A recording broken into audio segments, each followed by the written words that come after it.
পীঠ শয়তান, যাকে বাতিলের মধ্যে বলা আছে যার পীর নেই, তার পীর হচ্ছে ভাবে শয়তান। শয়তান ওর নমাজের শয়তান, ওর ইবাদতের শয়তান, ওর কোরআন তেলাওয়াতের শয়তান, ওর মরণ হবে শয়তানের সঙ্গে, কবর হবে শয়তান, জাহান্নামে যাবো শয়তানের দলে। এই শয়তানের অসহাসা থেকে, শয়তানের ধোঁকা থেকে কেউ পার পাবে না। আল্লাহ কোরআন বলেছে তুমি আল্লাহর হয়ে যাও, আল্লাহ তোমার হয়ে যাও। তো তুমি আল্লাহকে জানো না, তো আল্লাহর হয়ে যাবে কি করে? তুমি আল্লাহর হয়ে যাও, তুমি আমার হয়ে যাও, আমি তোমার হয়ে যাই, তোমার হয়ে যাবে। কিন্তু আমি আল্লাহর হয়ে যাব কি করে? তো আল্লাহকে তো আমি জানি। নামাজ কি রূপে হবে? কারণ নামাজের অর্থ তো কেউ কিছুই বলে না। আমি অনেক সবাই বলেছি, কলিকাতাতেও বলেছি, বড় সবাই কথা বলছি, আলী হোসেন ছিল, সেরাজুল ছিল, অনেকে ছিল। নমাজ যদি নমাজ হচ্ছে ফার্সি শব্দ, আর আরবি হচ্ছে আকিমুসসালাত, সঙ্গে সঙ্গে যাকাত। নামাজ ফরজ, নামাজের সঙ্গে সঙ্গে মালদারের জন্য জাকাত। নামাজ অপরিহার্য। এক অক্ত নামাজ বিনা উজিরে গাজা হলে ৮০ হোক বা জাহান্নাম হোক, এক খুতবা সমান ২৫০ কোটি বছর।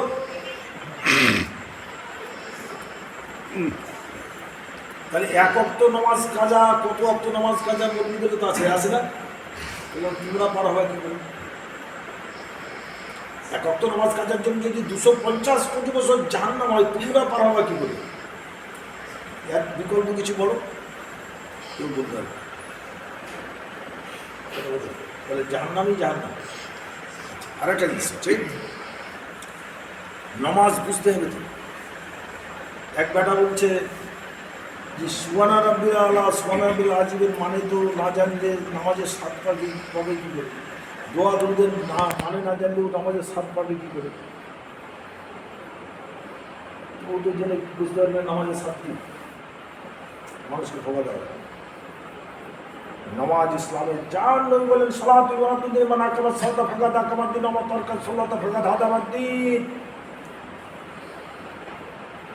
যে ব্যক্তি নামাজকে কায়েম করলো, সালাতকে কায়েম করলো, শব্দটা হচ্ছে আকিমুস সালাত।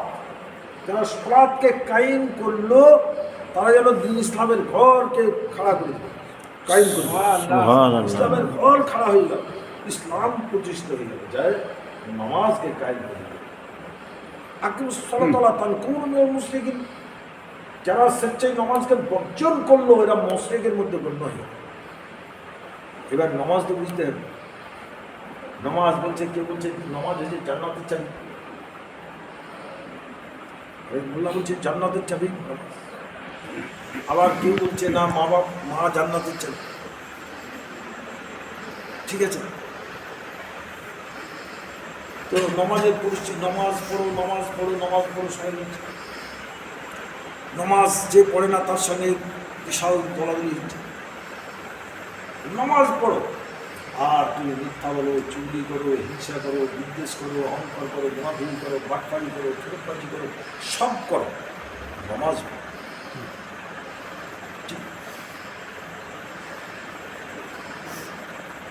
আর কোরআন বলছে তুমি নামাজে যাওয়ার আগে আল্লাহর হুকুম মানো। তার জন্য নামাজ ফরজ, যে আল্লাহর হুকুমকে মেনে নিয়েছে, যে আল্লাহর কোরআনকে মেনে নিয়েছে, যে আল্লাহর বিধানকে মেনে নিয়েছে, যে শরিয়াতি কানুনকে মেনে নিয়েছে, তার জন্য নামাজগুলো ফরজ।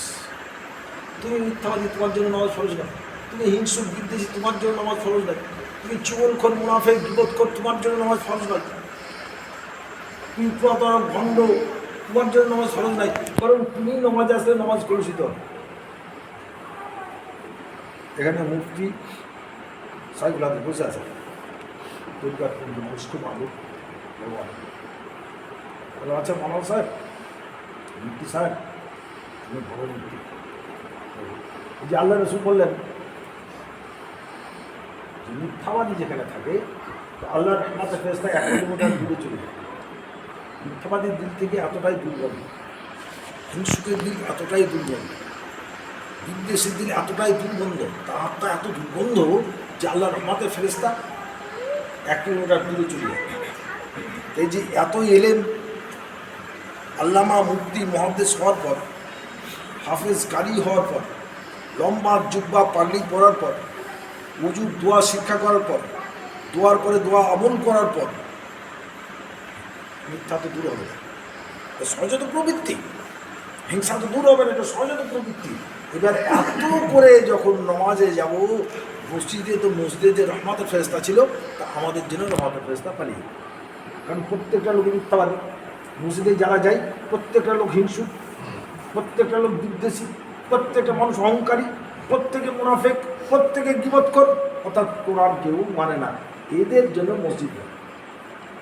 অফিসে গেলে তার ডিসিপ্লিন আছে, আদালতে গেলে ডিসিপ্লিন আছে, স্কুলে গেলে ডিসিপ্লিন আছে না? আর খোদার ঘরে ডিসিপ্লিন কি? যে আল মসজিদি বাইতুল্লাহ, এটা খোদা। এই খোদার ঘরে যখন ঢুকবে তো এই কথা বলো, আল্লাহ মাফতালি আবার রহমাতিকা, ডান পাটা আগে আমার জন্য তোমার করোনার দ্বারকে উন্মুক্ত করে। নামাজটা কি? নামাজ হচ্ছে সরল। আকিমুস সালাতা,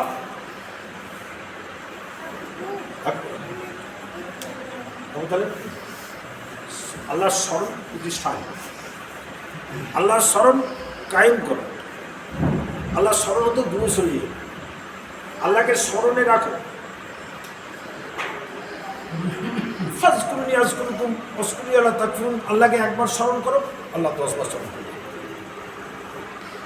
আল্লাহকে তুমি একবার স্মরণ করো তো আল্লাহ তোমাকে 10 বার স্মরণ করো।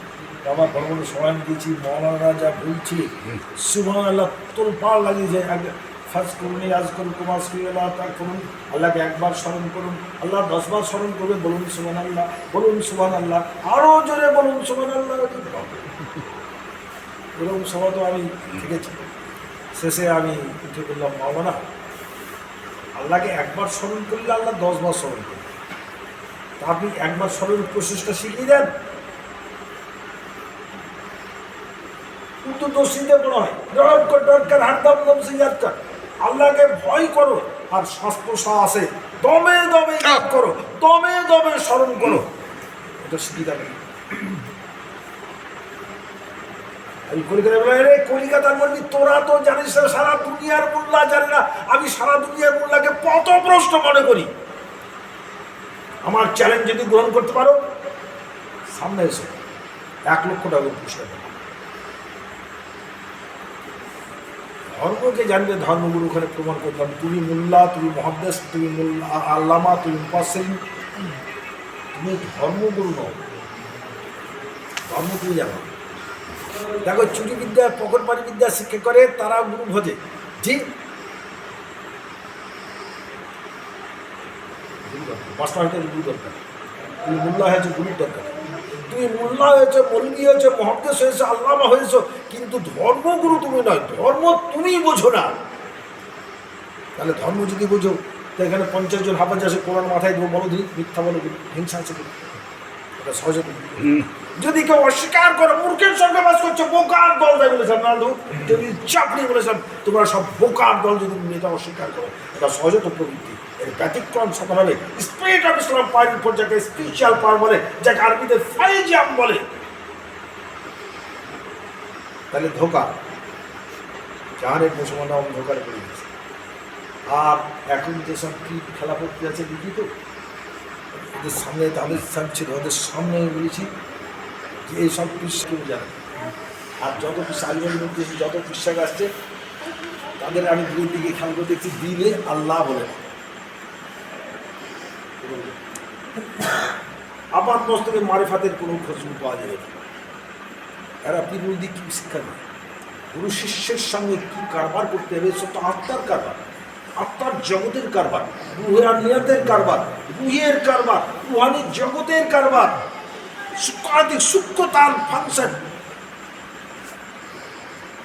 তাই বিজ্ঞানের যেখানে শেষ সীমা, সেখানে আধ্যাত্মিকের সূচনা মাত্র শুরু। আল-ফিসানি রহমাতুল্লাহ বলেন, যেখানে শরিয়াতের ইলমের শেষ সীমা, সেখানে মারিফাতের প্রথম সবক। যেখানে মানুষের জাগতের জ্ঞানী মহাজ্ঞানী যাদেরকে মনে করে মুক্তি মুপাসরিন মহাক্কিক তাদের ধ্যান ধারণা পৌঁছাবে না।